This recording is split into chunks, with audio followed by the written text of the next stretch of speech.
Weirdlings, what's up? Are you ready for my birthday haul? Because I know I am.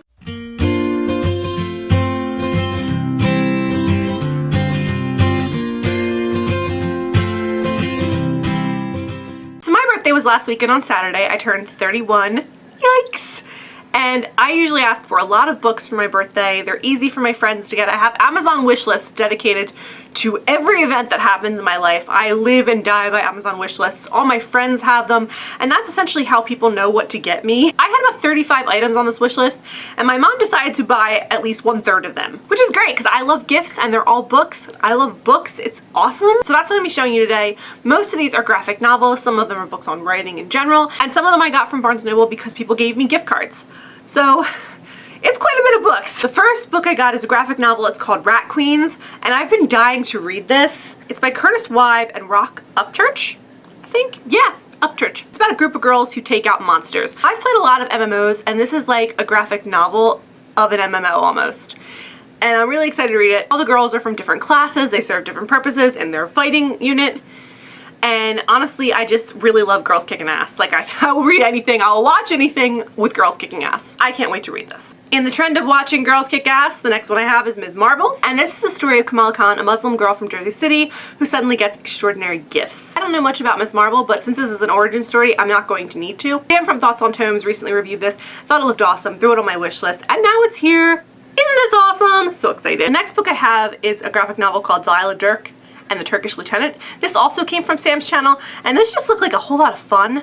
I'm not exactly sure what it's about. As far as I know, this girl is like an adventurer and she travels the world, and she was looking for some sort of traveling companion, and she found this lieutenant and he's Turkish and he likes tea, and I just thought it was really cool. The cover is amazing.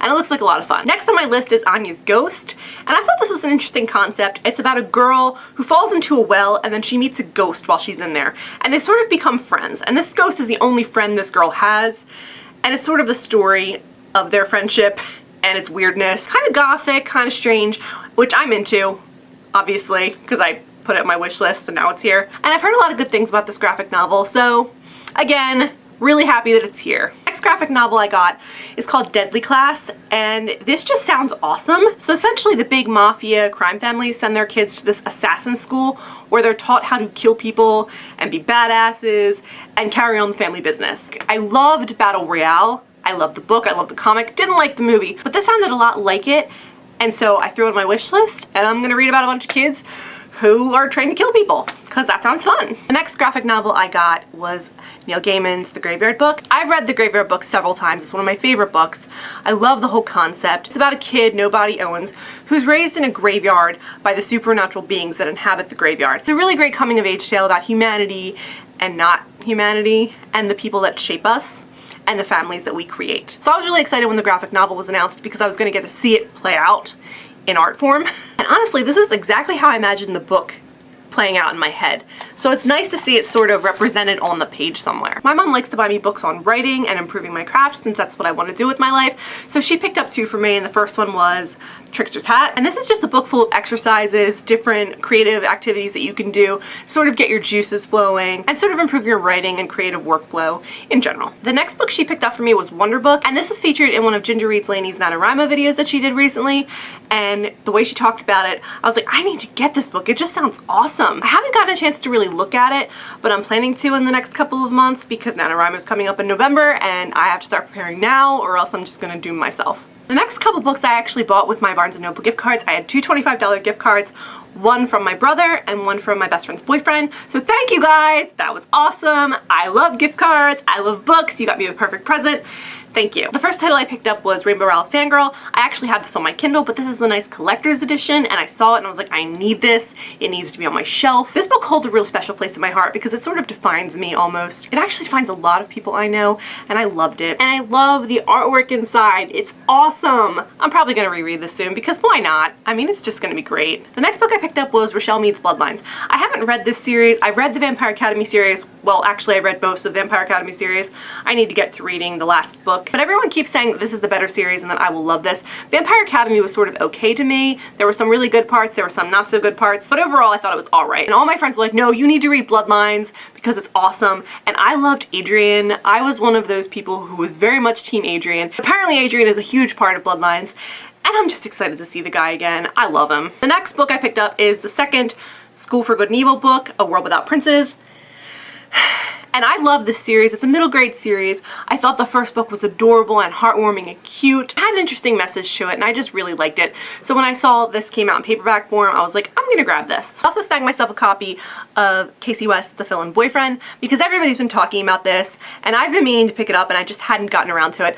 I don't often read contemporary, but when I do read contemporary, this is exactly the kind of contemporary I like. It's about a girl who, in order to save herself from an awkward situation, asks this guy to pretend to be her boyfriend for a bit. And it's one of my favorite tropes to see in fanfiction, so I'm really glad that there's a contemporary novel that sort of follows this trope because that's just really cool. I'm so excited about it. The next book is kind of a classic that I've never read, and it's by Peter S. Beagle, and it's called The Last Unicorn. Now, if you know me, you know that unicorns are my favorite animal of all time. Bar none. I don't care if they're not real or whatever. I love them. So everybody was like, I can't believe you haven't read this book. This is amazing. This is right up your alley, and it's actually really good. So I saw it at Barnes & Noble, and I was like, now is the time. And I think it's probably going to go in my June to be read. I'm not sure yet. I'm still solidifying my choices. I don't know how the rest of this month's going to play out. But hooray, unicorns! The next book I'm kind of nervous about because it's Jennifer L. Armentrout's White Hot Kiss. I sort of liked her Lux series. I read the first 2 books. I wasn't in love with them. Some of it was really good and some of it was not so good in my opinion. But I've heard a lot of people say good things about this series. And I like sexy tattooed guys. I mean, who doesn't, honestly? So I'm looking forward to getting in between these pages and getting my sexy times on. And hopefully I'll like it. I don't know. I'll let you know if I do. And that's my birthday book haul. I got a bunch of books. I'm so excited about the graphic novels. I've always wanted to get into them, but I sort of never really knew where to start. And I just ended up picking some that I saw my friends had liked. So thank you to everyone who recommended stuff to me. You're all amazing. I would be lost without you. I actually do have a few more books that are not here yet. They're the hardcover editions of the Daughter of Smoke and Bone series and hardcover editions of the Raven Boys because I only have the paperbacks and the Kindle versions. And I really want to round out this collection because they're 2 of my favorite series of all time. Hopefully they'll be here next week and they will be on my bookshelf and all will be right in this world. So that's all I have for today. I thought this was going to be longer, but I'm actually glad that it's not because I have a paper to sort of edit and then send in and it's due at midnight and I really should get on that. Thank you guys for watching. If you like these videos, please consider subscribing and giving them a thumbs up. It would mean so much to me. I will see you next time, probably with the review of either Rebel Belle or Darker Shade of Magic. Bye!